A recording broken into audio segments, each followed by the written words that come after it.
This podcast is brought to you by Most Valuable Podcasts, leading the league in podcasting entertainment.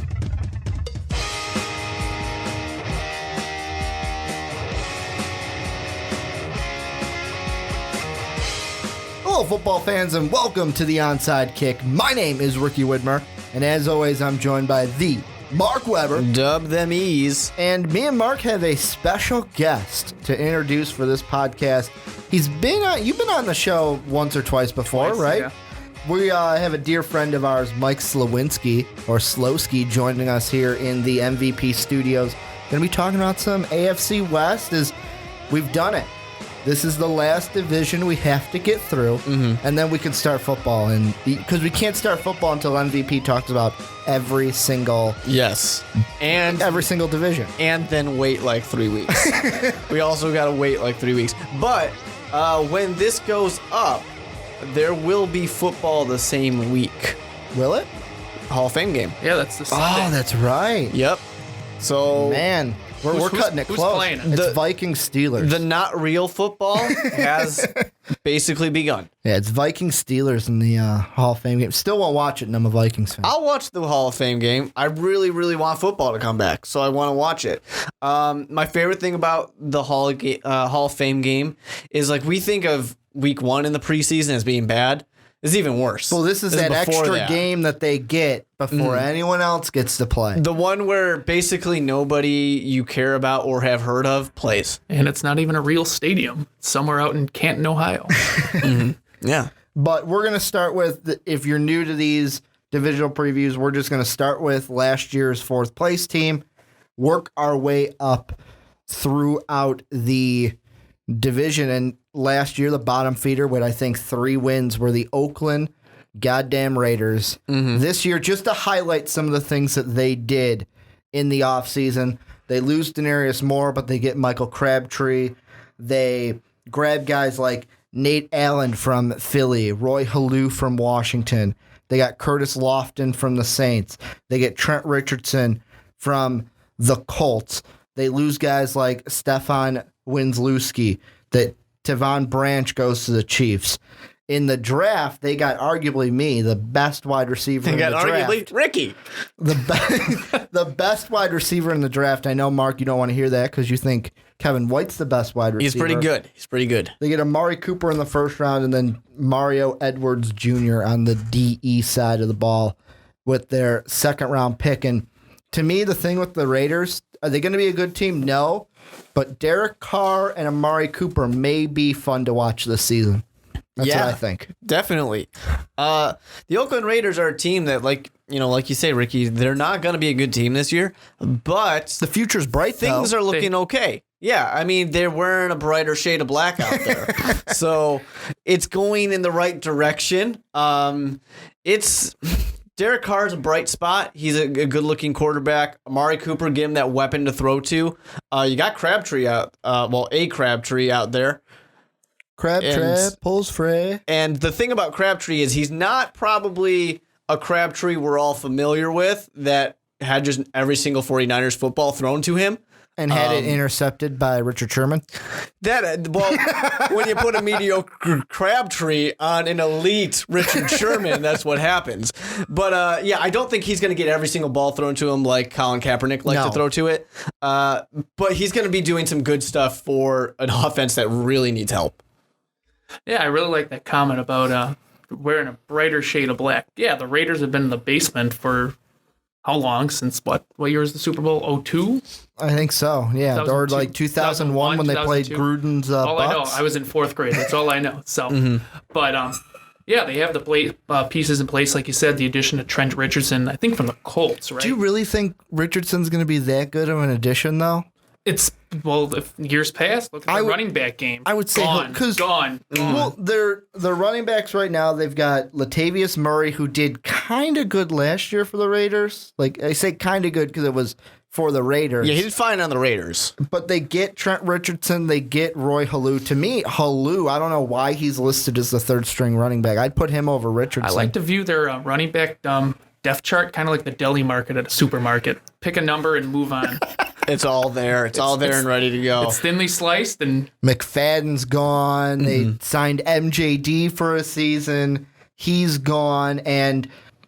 But I feel like the biggest question with this team is how are they going to perform under, not first head coaches, he's had a head coaching job before, but first time with Oakland, Jack Del Rio coming over as he's a defensive-minded coach coming over from Denver as a coordinator. And when he was in Jacksonville, I'm just going to say it, he wasn't that good of a head coach. There's nothing good going on in Jacksonville. He got fired 11 games into his last season and only went to the playoffs twice, and that was the only time he had a winning record, was twice in his tenure in Jacksonville. let me just jump in here really quick. For sure. The only thing going on good in Jacksonville are the women, probably.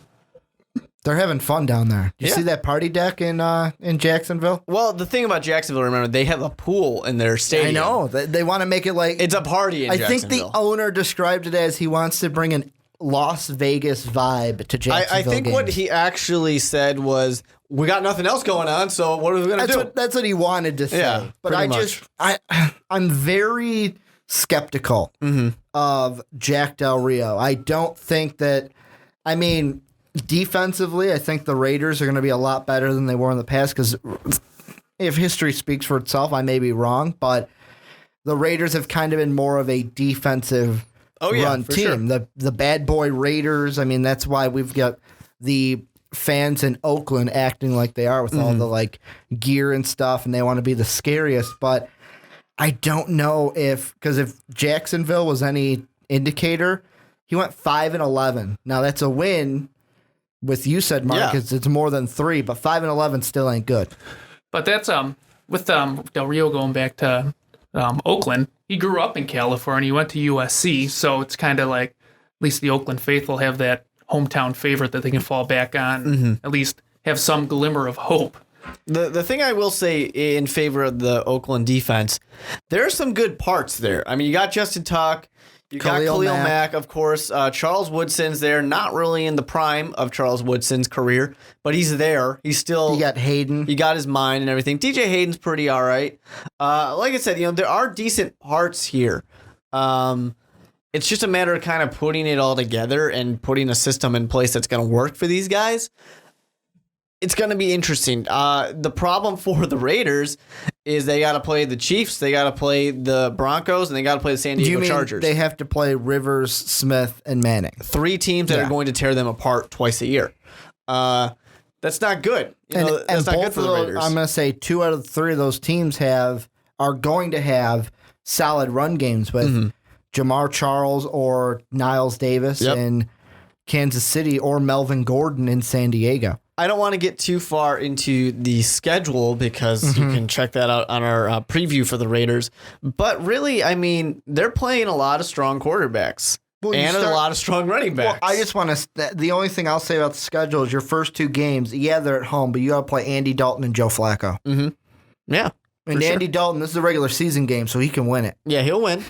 Exactly. And as long as it's not the playoffs, Andy Dalton can get a win. And they have that's what I'm saying too. Both the Ravens and the Bengals have good running games too. Their last 5 games, KC, Denver on the road, Packers, Chargers, KC again. So you got Smith, Manning, Rodgers, Rivers, and then Smith again. It's the perfect preparation to see what is the worst on your team, so you can draft it and fix it in the second or third pick next year. Do you think, here's the big question, does Del Rio get chudded?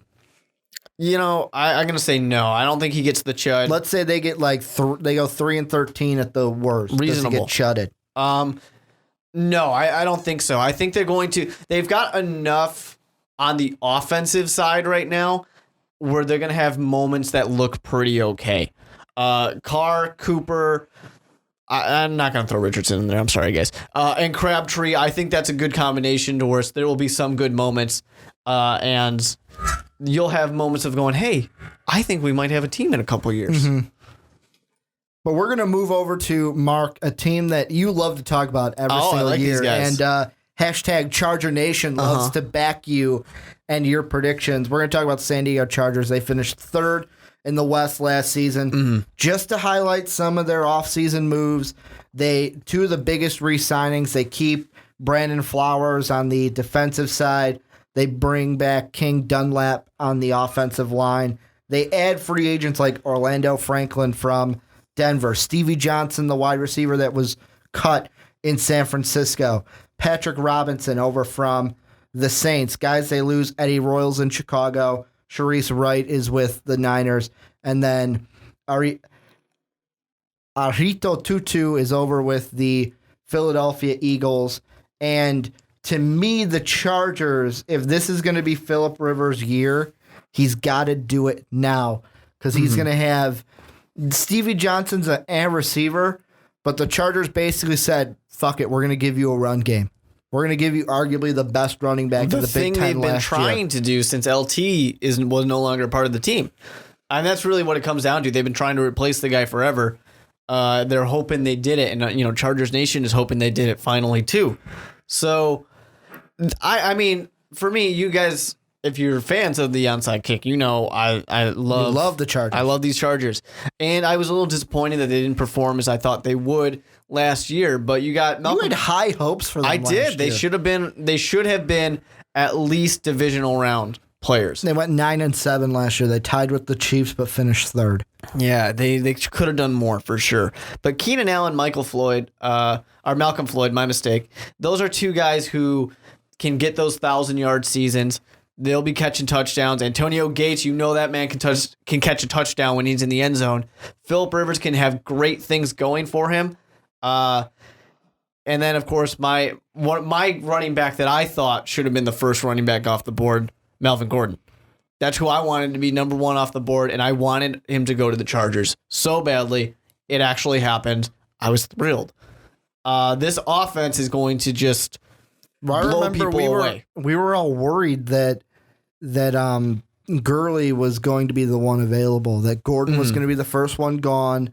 Gurley's available here for the Chargers, but that's where it's going to be. The big thing is going to be, can Melvin Gordon live up to like you see the commercial, I think it's for Speed Stick or something, or some kind of soap where deodorant, I think Speed Stick. It's Melvin Gordon training, and Mel Kiper's like, well, you know what? He hasn't been the first blah, blah, blah running back, pressure. That's basically what Mel Kiper was doing. Can he live up to it? I think he can. But if he doesn't live up to it, and he's still 1,000-yard rusher a year, do you consider him a bust for the Chargers? And is he filling that? No, I think what the Chargers can do is they can do something very similar to what we've seen teams like the Eagles do, what the Saints have done. And usually it comes with a guy that used to be on the Chargers, Darren Sproles, where Gordon can be your main back. He's the guy that runs it. Danny Woodhead comes in, swing pass. Get him to the outside, get him in open space. Because Woodhead being so short, Woodhead's not a guy where you're just going to run it with him every time. You're going to get him in open field, throw it to him, see what he can do with his small size. Kind of like how my Lions are trying to run their offense with Jim Caldwell. Exactly. But, you brought up a good point about Phillip Rivers' year. If anything, this is the year. This is it? Is it a contract year for him, too? I'm not sure. Is it, Mark? Yep. So he's... Phillip Rivers in his contract year, and that's the big discussion of, is he going to come back? Because there were trade rumors around draft time last year, and there's also rumors about San Diego maybe going to L.A., and he doesn't want to. He doesn't want to, even though it's much closer than anywhere else he's going to play. Yeah, he should be $15 million this year. He's in an interesting situation. He really is. I think Phillip Rivers has done a lot of good things for the Chargers, and he shouldn't go anywhere. He definitely should not, but I've been wrong before when it comes to contracts and where players are going to go. So, I guess I can't be surprised if he does not sit there in San Diego next year or LA.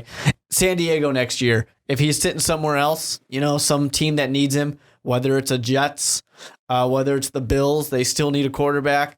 Whether it's even a Chicago, if Jay Cutler stinks it up and they need somebody to fill the gap, whatever it might be, I guess I can't be surprised. Here's the thing I got to mention, because this is, since the draft, this is the big thing that went on with the Chargers. Antonio Gates won't be playing the first few games because he tested positive for PEDs And just looking at one of the headlines here on Google, it was from boltsfromblue.com. The headline just says, "This is no way a threat to the face of the franchise." Do you guys think, I'm going to throw out this question, do you think any less of Gates for testing positive for PEDs? I wouldn't say so. I don't really think anything less of him. I think enough. It's kind of sad to say, but I think enough players out there test positive for PEDs that you kind of just go, oh, yeah, okay, whatever. Serve your time and come back in a few games. It's kind of like everyone's doing it. Just I hope I don't get caught. I mean, basically everybody is. Obviously not everybody, but pretty much everybody is, right? So you get into the situation where it kind of doesn't affect you anymore. Let's all remember the Seattle Seahawks. Everybody loves those guys. Mm-hmm. Famous for testing positive for Adderall. What does Adderall do? A very good job of covering up performance-enhancing drugs. So, we love the Seahawks, but that was still there just a few seasons ago. I don't think this hurts Gates at all. It may not hurt Gates to me, but the one thing it may do is it could hurt the Chargers because he's done for the first 4 games. His first game's going to be when they play Monday night against Pittsburgh on October 12th. He's going to miss the game against your Lions, Slawinski. He's going to miss the one in Cincinnati, the one against my Vikings in Minnesota, and then he's going to miss the one against the Browns. Bengals in there too. They can a 2-2 stretch during his suspension is a win. And I think they can at least go 2-2. They can probably beat the Browns, and they may take one against the other 3, but I don't see them going more than 2-2 in that stretch without Gates. But even the last 2 years for Antonio Gates has been kind of a statistical upswing as well. I think it was 2012, 2013, he was pretty much made of glass and broken. Last 2 years, he's played 16 games in each of the 2 seasons. He's also been a fantasy safety blanket. Mm-hmm. You go ahead and draft Antonio Gates. There's my tight end. I can get him later. That's how it always used to be, too, with Antonio Gates. He was the guy you went for. But I think, no offense to Slawinski's Lions. With his suspension, do you guys draft Antonio Gates, stash him, and then, boom, I'll have a tight end week 5 through the rest of the season? I mean, you kind of do the same thing you're doing with Tom Brady, right? You're getting him late. And you're sitting there going, this is top quality that I'm getting like 3 rounds later here. This is fantastic. But, I say no offense to the Lions in this case because I think this running game of the Chargers is going to impress a lot of people and surprise a lot of people when they say Antonio who? Because we got Melvin Gordon just pounding these teams. The Lions, the Bengals, the Vikings, the Browns. These are teams that will be susceptible to that powerful run game with Melvin Gordon right now. I got to throw this question, though, at you, Mike, because we've had fans just berate us on how me and Mark have talked about the Lions. You being a Lions fan, I'm going to throw this question at you. Game 1, Melvin Gordon. How do you think your front 4, just your front 4, not the front 7 with the linebackers, how are they going to hold up against Melvin Gordon without Ndamukong Suh or Nick Fairley there? Are you scared? Well, Halinata's injured too, from what I think. So I'm just, it's going to be brutal, but you just got to contain them with Gates being out of the mix. Are you scared, though? Me, no. Okay. I'm never scared. And the one thing I want Lions fans is you heard it. He mentioned, you know what, even though Nada's there, you still lost Suh and Fairley. I just wanted to get that out because you're a Lions fan, and me and Mark are right. Yes, I want to get that out there. As usual. You're saying, I want you to say your prediction, Mark, for the Chargers. For the Chargers? Yeah. Say what you said you were going to say at the beginning of the podcast. And you're gonna figure it all out, and you can see how it happens in my preview video. It's there. It's going to be there for you guys. Quentin Tarantino at 4. They are going to be there in the AFC Championship game. Oh, they will I thought be you were going to go further than that. They will be in the AFC Championship against game. Who? Against the Patriots, of course. New England Patriots. Do the Colts lose to the Patriots or the Chargers? The Colts probably will lose to the Patriots. Actually, you know what? They might lose to the Chargers. I don't know. Because that means you're saying the Colts are a wild card team. Division winner wild card. Yeah. If they're going to lose to the Patriots. Well, they don't have to be. I mean, they could. It depends. I don't have it completely set seeding wise. But yeah, Chargers, Patriots, that's what I see happening. Tom Brady's going to play till he's 50. He's going to win a few more Super Bowls, right? As his dad would Is say. that, is that game being played in Foxborough or San Diego? Hopefully San Diego. It's going to be a lot nicer there. So then Mark's Chargers, or his second team, can go ahead and go on to a Super Bowl. But let's move on to the second team last year in the AFC West, the Kansas City Chiefs, or the Chiefs as some people like to call them. Some of their free agency pickups, they get Jeremy Maclin from the Eagles. He's back joining his old head coach. They keep Jason Avant. They keep Justin Houston. They lose a lot of guys, though. Dwayne Bowe. Eric Berry's back. Eric Berry's back, but Dwayne Bowe going over the rainbow to Cleveland. Rodney Houston's in Oakland. Jeffrey Lincolnbach goes to Miami. And then you got Joe Mason, Kevin Vickerson both going with Todd Bowles in New York. And in the draft, they take Marcus Peters, cornerback, in the first round. They get some offensive line help in the second round, and then another corner and wide receiver in the third. And with the Chiefs, the big thing I want to see, this is the number one improvement I want to see. Score a goddamn touchdown with a wide receiver, please. Can Jeremy do you not draft Jeremy Maclin in fantasy because he's not going to score touchdowns now that he went to Kansas City? Someone's got to score a touchdown, right? Eventually. Because last year, that was the big thing. Their wide receivers just don't score touchdowns. That's how it is. I'm hoping they've been working on this. They've kind of had some days to say, hey, all right, here's the thing, guys.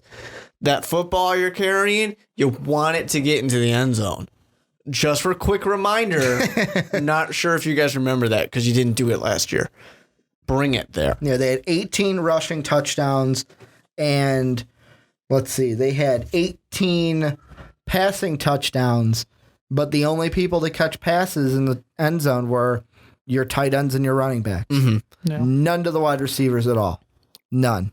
I think Maclin can change that, and to me, I think hope so. The one thing I'm interested to see from him is him reuniting with Andy Reid. Is he going to give the Chiefs an option to stretch the field along with Travis Kelce? Mm-hmm. Yeah, I mean, I think the Kansas City Chiefs, they definitely, they're doing what they have to do to stay relevant. I mean, they had that fantastic season and kind of fell off a little bit. But they're doing what they need to stay relevant in this division where it's tough. I mean, it's that three-headed race right there with the Broncos, the Chargers, and the Chiefs. I see, and this is the way, maybe this is just me. I think Denver makes the playoffs for sure. If someone pretty much a lock. If someone from this division wants to make the playoffs along with Denver, it's either going to be Kansas City or the Chargers, and one of them is going to have to make one little step better than last year. Both of them were 9-7. The only reason why the Chargers were lower than them is they finished 2-4 in the division to the Chiefs 3-3. Yeah. And we keep saying it too. Every time in the AFC, we keep having this conversation. It is tough because who do we have? We can add these guys to the list. The Chargers, let's say we give it to the Broncos just because they won it last year. You got the Chargers, you got the Chiefs, you got the Dolphins, you got the Bills, you got the Bengals and or the Ravens and the Steelers in there. So many teams that are in that middle tier all fighting and clawing their way to that wild card spot, those two wild card games. Well, and they were last year. They 7-3 midseason, and then they just fell off the wagon, it seemed. And they go ahead and finish 9-7. Earlier in the season, you're sitting there going, okay, they're going to be a playoff I was feeling team. good about my prediction. I was like, this team, I told you guys, I told you. And this is just in from ESPN. They are reporting a breakthrough in all science that the Kansas City Chiefs have gone out and they have cloned Sean Smith. He will be playing cornerback and strong safety. At the same time, he will be playing both positions. How they have him ranked are listed at number 1 in the depth chart for both cornerback and strong safety. This is a joke that they have I don't know. ranked in two different positions. He's there. Maybe They he cloned plays him. both positions. He can't do it at the same time. He's not Chris Conti. Can't pull that off. Conti. Oh, man, if we could talk about Chris Conti every week. If you could clone any player in the NFL, it'd be Chris Conti. I think it'd be Chris Conti because then you'd have one competent player out there. But let's move on to the last year's division winner, They're the top. That with me, they're going to be the team to beat again in the AFC West. The Broncos, the biggest, just re-signing. Demaryius Thomas got franchised, got his deal. He's done. Then they lose a lot of guys. Terrence Knighton's gone. He's in Washington. Julius Thompson is now a Jaguar. Thomas is now a Jaguar. Raheem Moore is a Texan. You have Tammy goes to the Falcons. Nate Irving goes to the Colts. And I know you get Peyton Manning back. I know you took Shane Ray. You traded up to take Shane Ray in the first round. But I'm sitting here going, Kubiak, what are you going to do? Because I know you got Peyton Manning, but Peyton Manning's not going to be there forever. Mm-hmm. What are you going to do to set up the future? Because guess who's in his contract year also? Peyton Manning. Brock the Cock. No, Brock Osweiler. The guy behind Peyton Manning. Yep. So really, he could say, fuck you guys. Yeah. I'm going somewhere else because no one's going to know what he can do, and they're going to roll the dice. The problem. Okay, go ahead. Here's the thing.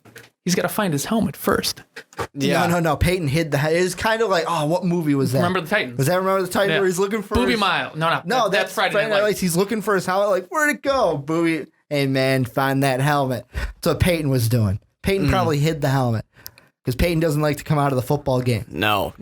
I mean, just to say that, to be fair here, Tom Brady also still is not letting Jimmy Garoppolo take first-team snaps. So, these starters, these guys at the end of their career, they don't want to give 1 inch. Because this is the second time. Yeah. This is the second time you brought up the Tom Brady thing. Can I say one thing about that? If you got it, yeah. This is totally asinine for Tom Brady to do. The whole reason why he's, of course, the end goal to appeal is that he gets no games, but he's hoping that this process takes so long to where if it goes into the regular season, he can play while it's in the courts. Yeah. And then it won't go into effect until... If you push it far enough, you won't have to worry about it and you can just retire. Yeah, and I think that's stupid. Honestly, though, it's pretty damn smart. Let Garoppolo have his fucking games. When you come back, is he really going to take the job from you? No. I remember, this is gonna date... Well, it's not going to date me, but it's going to make me seem like I'm older than I am. But they had a 60 Minutes... with Tom Brady. Wow. Interview with Tom. You watched 60 Minutes? I've watched my fair share of 60 Minutes. I have not watched my share. It used to be good before, now it's not so good. The only thing I remember, that 60 Andy Minutes Rooney? is, during the football games, tick, tick, tick, tick, tonight on 60 Minutes. Now I'm going to go over to Sunday Night Football. There's good stuff. They had a thing with Tom Brady where they talked to him about that. They asked him the question, how many reps do you give your backup? And his answer was none. He's like, I don't get, and they talked about that too. It'll be the end of games. We all see it all the time. And for some reason, Tom Brady is still out there because there's no need. They're winning by 5 touchdowns, but Tom Brady is still out there because he is not going to. The guy picked, pretty much the very end of the draft is never going to let anybody else get that starting spot. Well, no one else can ever do it because he knows from first-hand experience that, hey, you get injured, you're out. Boom. That's exactly what happened with Bledsoe. And what did I say when we talked about this, original suspension was, if Jimmy Garoppolo does well enough, the question is there. Do we move on? Because you're going to need to move on eventually. But who was his backup when? Ryan Mallett. Before they traded him to Houston. Did they trade him or did he leave? They traded free agency. Okay. I'm pretty sure they traded him. Who's the guy that went to Kansas City? It was Matt Castle. Now he's in Buffalo. Yeah, they had Castle. But Castle, that's a good point because he played an entire season when Brady was out. They went 10-6. Brady started the next season. But then you're the Patriots. He was younger then. And I know that the Bronco fans are sitting there going, talk about our team. You guys are going to be fine. This is going to be the biggest slap in the face to Bronco fans. And we're going to talk about the Broncos. Wait a second, Tom Brady. Tom Brady. You guys know that Tom Brady guy? I think he's won how many? 1, 2. Did he win 3 or 4? I can't remember. But to get, just so Bronco fans don't hate us we'll get there. Yeah. I got to talk about Gary Kubiak, so for sure. I want to throw out this question about Peyton Manning. And this was I asked this because they mentioned this today on the Dan Patrick show. Do you think that, let's say Peyton only wins 1 Super Bowl like he has. Is he still an elite quarterback? Is he in that elite quarterback or does he need to win 2 to be an elite quarterback? I'd say he's already at the elite level. He's consistent. I mean, Hall of Fame elite. Like, he is the one that we talk about. He's not at Joe Montana level. Or is he a Dan Marino level? I know he's only won one. Marino didn't, but is he kind of in that kind of shade? Does he need to say, okay, he's with Tom Brady, he's with Drew Brees, he's with Joe Montana, that kind of thing? I believe he's not up there with Tom Brady, Joe Montana. The one complaint I have, I like Drew Brees. Actually, I don't personally really like Drew Brees that much, but I like him as a quarterback. But you're gonna put Drew Brees and Peyton Manning? Like, you're gonna put Drew Brees above Peyton Manning? Peyton Manning once. And for the Super Bowl. And won one Super Bowl. And you're complaining about Peyton Manning only winning one Super Bowl, therefore above him. No, it does not make sense to me. The greatest quarterback in the regular season ever. This guy, we're going to be talking about him. We're going to be talking about him forever. Yes, he is not Joe Montana, but we're going to be talking about this guy. Is he closer to Dan Marino? I think the Dan Marino comparison is actually kind of good because Dan Marino always has that. When you talk about Dan Marino, you always have that asterisk there of, but he didn't win a Super Bowl ever. Great quarterback, Hall of Fame, elite. He's with the best of them, but he just didn't win a Super Bowl. And for Peyton Manning, it's going to be Peyton Manning, better than everybody else that was playing at the same time, except for maybe Tom Brady. Better than everybody else. Only won one Super Bowl. But there still, you go. Better than everybody else. Kicking Bronco fans and even Colt fans in the loins by mentioning Tom Brady. Peyton Manning should have 0 Super Bowls, as far as I'm concerned. But he's statistically in a passer's league now, arguably one of the greatest regular season quarterbacks to play the game. Well, I don't even think it's arguable. Could you imagine, and I know it's like apples and oranges here, but could you imagine this season if Peyton Manning was the quarterback of the Colts? Oh, it'd be all those weapons, Johnson, Dorsett, T.Y. But why imagine that when you can remember that the Broncos of 2 years ago existed? Yeah, but I'm talking about it's the same situation. And I mean, that's the big thing. Like, Thomas is gone. Yeah. Demaryius Thomas to me is all that's left. Well, Demaryius Thomas is all that's left. Yeah. Emmanuel Sanders is still there. Wes Welker's not there. Yeah. Owen Daniels is your starting tight end now. There's 2 things that need to be said about the Denver Broncos. We'll get to Gary Kubiak because there's something that needs to be said about him. You want to get to the Cougs? It's got to be mentioned. He's coaching in the NFL, head coaching. We never thought he'd do that again, but he's doing it. After his tenure with the Texans? He had some good stuff in Texas, but it had a horrible ending. But the thing for... Matt Schaub was your quarterback. That's going to cause problems. It's a lot better when you got Peyton Manning as a quarterback. But the thing for... Or even Joe Flacco. The thing for the Denver Broncos here is everybody leaving? Do they know? Like, do they know something we when don't? Julius Thomas is leaving, he's taking that big paycheck. You know, when all these guys are going out, do you think they're saying Peyton's done? I'm taking the contract while I can. I want to get this money somewhere because I don't know if I'm going to play with a guy who's going to make me look as good again. Do you think everybody's just running because as soon as Peyton Manning goes, this team falls apart? I don't know if it's necessarily just Peyton, but I feel like John Fox is gone too, Adam Gase as well. The Broncos are on a they're on a teetering point.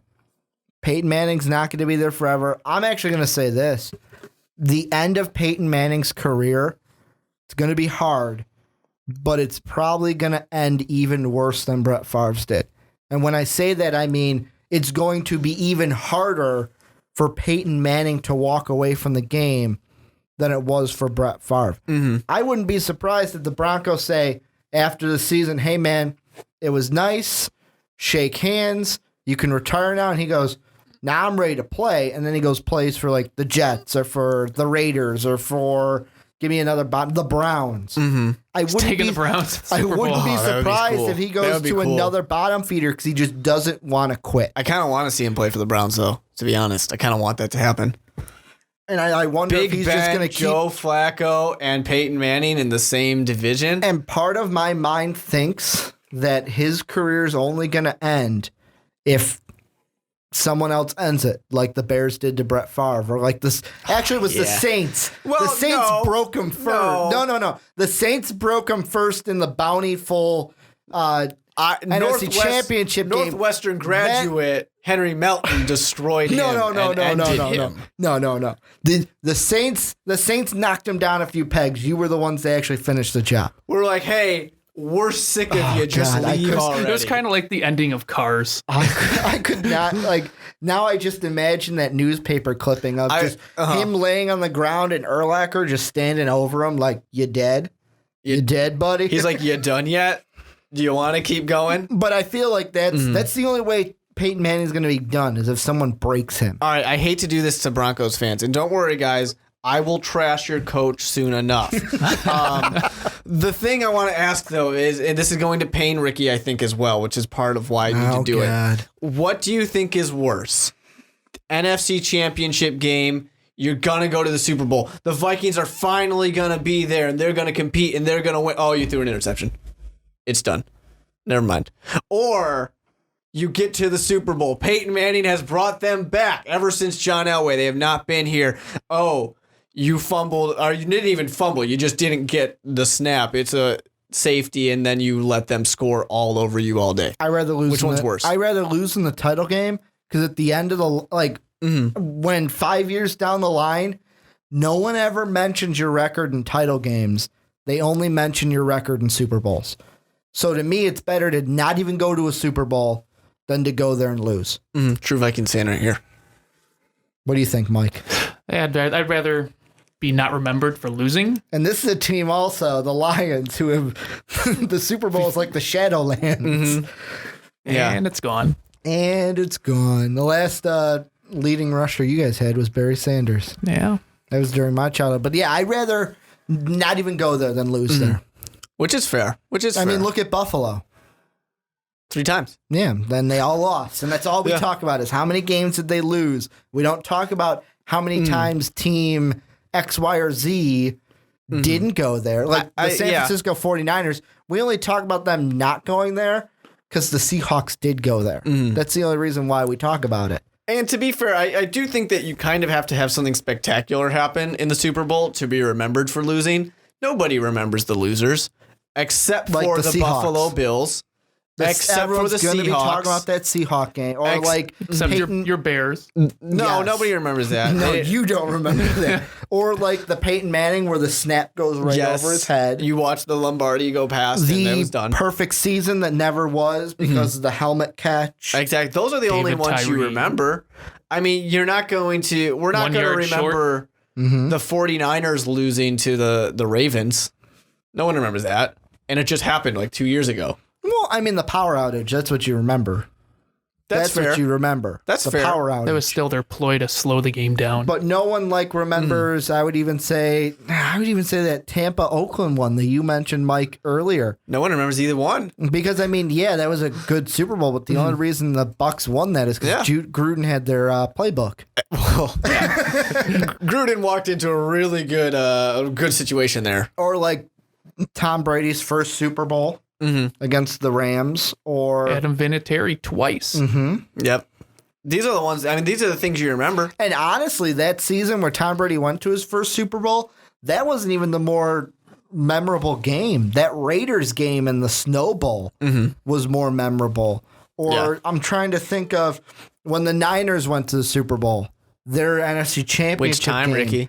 was more. No, I'm talking about the latest one. When don't the Kaepernick. 49ers go to the Super Bowl, right? Or like the 49ers fans? If I'm not mistaken, the catch wasn't even in the Super Bowl. That was just a playoff moment, right? The one with Clark in the back of the end zone for the Niners. Yes, I believe so. That was against the Cowboys, I believe. Sounds about right. But yeah, that's to me.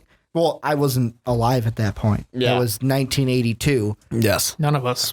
No, none of us were alive. But get to Gary Kubiak. All right, guys, here's the thing about Gary Kubiak. We all know what he did and did not do in Houston. And we all know that he ended up with a lucky situation with the Ravens. That worked out pretty well. Now he gets to come Did he here. win a Super Bowl with them? Was he their OC? No. I think Caldwell was. He was not there then. Yeah. So he's really, this is a tough situation. He walks in here, how much control does Gary Kubiak want, and how much does he want to just Eric Spoelstra, you big three, do your thing, have fun out there, please win me rings. I want to go in the Hall of Fame. Mm-hmm. How much is that going out with Gary Kubiak where he's saying I keep wanting to say Tom Brady. Peyton Manning. Go out there, be Peyton Manning, you do your thing, have fun.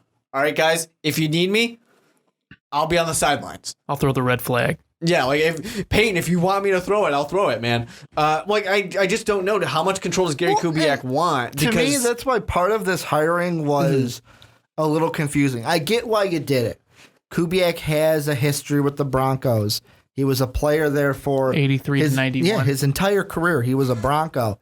However, to me, I feel like the better situation for the Broncos is let's hire a guy who's defensive-minded, Rex Ryan, and then he can worry about the defense, and your offensive coordinator on the field, Peyton Manning, can just do his thing. Mm-hmm. Yeah. Is Kubiak going to fix this defense? It doesn't need to be fixed, but is he not going to destroy it? And I think the problem that we have, Gary Kubiak... Because Houston never had a good defense when he was there, I'm just going to say. They had a pretty good defense. I still think they had a pretty good defense. It was more their offense that brought them. For sure. They were the Andy Daltons of the playoffs that year. They'd go and then lose to New England. I think the problem is Gary Kubiak does not have what he needs. He worked with a really strong run game. That's not here. He also, Demaryius Thomas is a great wide receiver. I wouldn't put him at not Andre But Johnson. swap the run game for Andre a pass Johnson game now, though. I guess so, but you're at the end of Peyton Manning's career, and what does Gary Kubiak call? Draw plays? Screen passes. Well, and the big question for the Broncos is going to be, and we've seen this a little bit in camp already, because Kubiak's not going to have the same system as Fox and Adam Geis, we're actually going to see Peyton under center. Peyton doesn't like to do that this late in his career. That's the thing, though. Are they really going to do that? Yes. Because you only have probably one season left in Peyton Manning. I'm going to guess you only have one season left in Peyton Manning. It's going to get really predictable because all of those plays are going to be runs. If you see them line up in the eye, it's going to be a run. Probably. Then they'll play action to just dump it off to the tight end. Oh, wait, that's Owen Daniels. But I just wonder, with 1 year left, do you really want to change things? Or does Gary Kubiak want to go in there and say, you do your thing, let's get what we can? Because otherwise, it's just going to fall apart. He wants to put his stamp on it because he doesn't want to be known as, I won with someone else's system. He doesn't want to have John Gruden's situation where everyone's saying, okay, yeah, you won a Super Bowl, but really the coach before you is who did it. I just don't think that it's not going to work out for Gary Kubiak. He's going to get Peyton Manning doing things that Peyton Manning does not do, has never done in his huge career. He's going to go in there. It's not going to work out very well. He's already declining anyways. He can't throw the long ball as much anymore, which I guess he doesn't need to do for Gary Kubiak. And I just don't see things Kubiak's working a West out. Coast guy, right? Yeah, he's going to be pretty, like I said, draw plays, screen passes, quick. That's pretty much all it is. He's going to basically do that. Peyton Manning probably retires soon, and Brock Osweiler, he's not Gary Kubiak's guy. So there's just say too many things that can go wrong in the future. Unless you got a comment, I'm going to ask a question. Is Brock Osweiler the future of the Broncos? He was when John Fox was the. I was going to ask a similar question to that. Give me a percentage. The odds that Brock the Cock says, hey, you know what? Fuck this shit. I'm just going to sign with a team like the Jets or I'm thinking of a team that needs a quarterback. The Jets are the main one that comes to mind. Or like the Bills, the Browns, the Broncos. The Bills, where it's like... the Broncos. Because this is what I think is going to happen with Brock Osweiler. He's not going to play much because Peyton won't let him. And then next offseason, he's just going to come out and some team's going to throw money at him, kind of Matt Flynn style without the game against the Lions. Someone's going to throw money at him. He's going to take that paycheck. I don't think people are going to throw money at Brock Osweiler. Not a ton, but he's going to get a They're going to say, hey, we need a quarterback. He sat under Peyton Manning. He could be Aaron Rodgers. Because Aaron Rodgers sat behind Brett Favre. Someone could try and make that claim.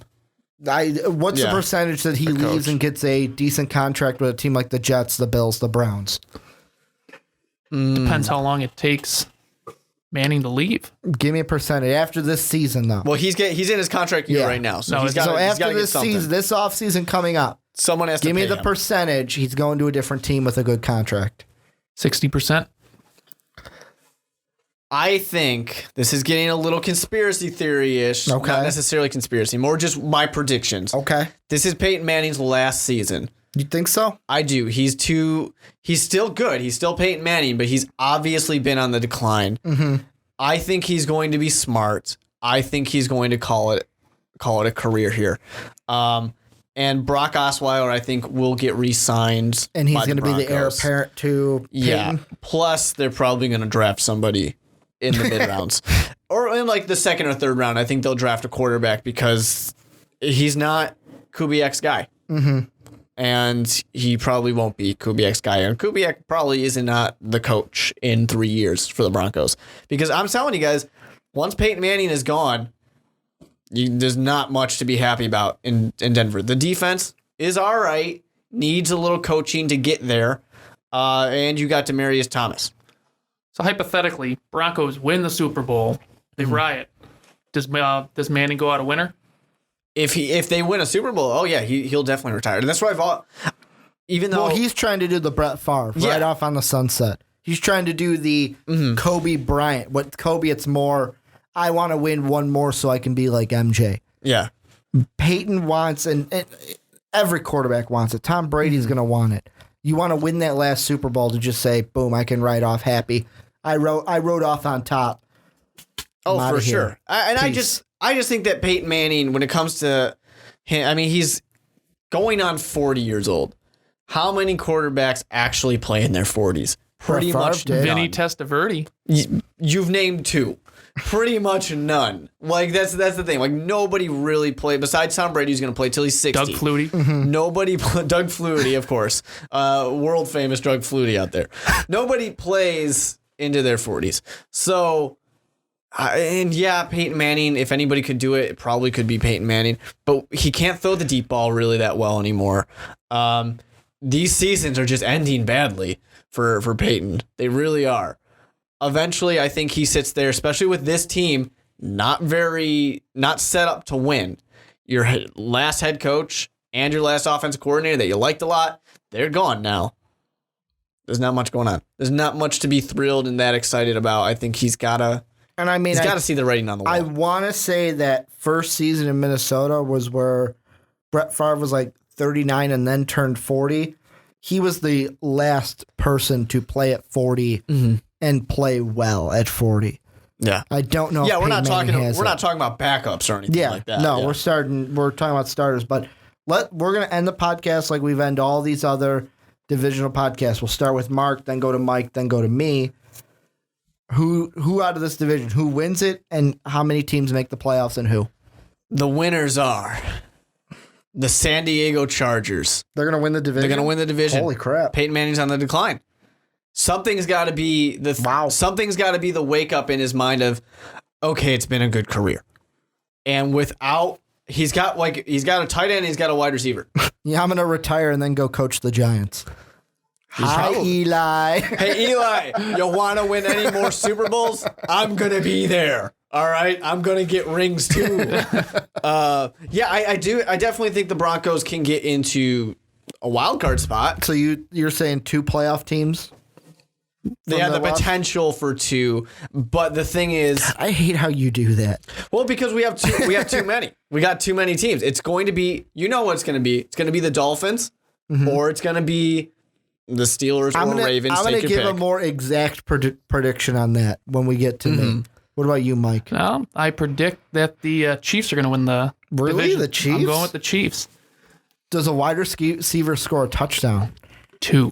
You're hearing it now. Only 2 touchdowns. 2 touchdowns or 2 wide receivers? No, 2 touchdowns. Okay. Caught. Jeremy Macklin's catching both. He's catching both of them. But And then I have the Chargers coming in second at a record of 9-7. And they're going to make the playoffs. They're the last team in. Okay. I have a believer here. See, I'm the exact opposite. And here's what I think.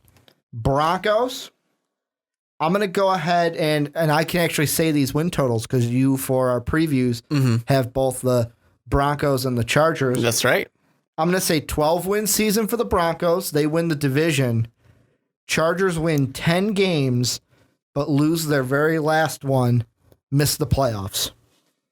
They will miss the playoffs at 10-6. I got Oakland winning 6 games. You're hearing it here. I've got Oakland winning. Well, you got to watch my preview for that. Winning? No, you got to watch my preview for that. You have Oakland winning? Yeah. I was going to give a number, and then I'm like, wait, no, I have that preview. So I'm not going to spoil the it. Oakland Raiders will win a few games. A few. Yeah, they'll win a few. They'll win. I just let these two in on. They can win 3 or 4. If you want to hear my win, I can't give my wins because you got to wait for my video. For sure. But that is going to do it for the Onside Kick this week. We're done. We've gone through all the divisions in the NFL. Now we'll probably go into some fantasy football, maybe some MVP talk. Let us know down below what you would like to maybe hear us do on some future podcasts. Also, in a link down below, we have 1 slot left for the Most Valuable Podcast Fantasy Football League that we're doing this year. 1 slot left. It's up for the picking. So go ahead and click that link down below. If you like the podcast, hit that like button. If you loved it, hit the subscribe button. You can follow me on Twitter at Ricky Widmer. Mark is at the with 2 E's Mark Weber. Most Valuable Podcast is at Most Valuable Pod. I want to thank everyone for listening this day, night, evening, afternoon, whatever it is by you. But as always, have a good day, everybody. Thank you for listening to this MVP podcast. Follow us on Twitter at Most Valuable Pod for more great podcasts.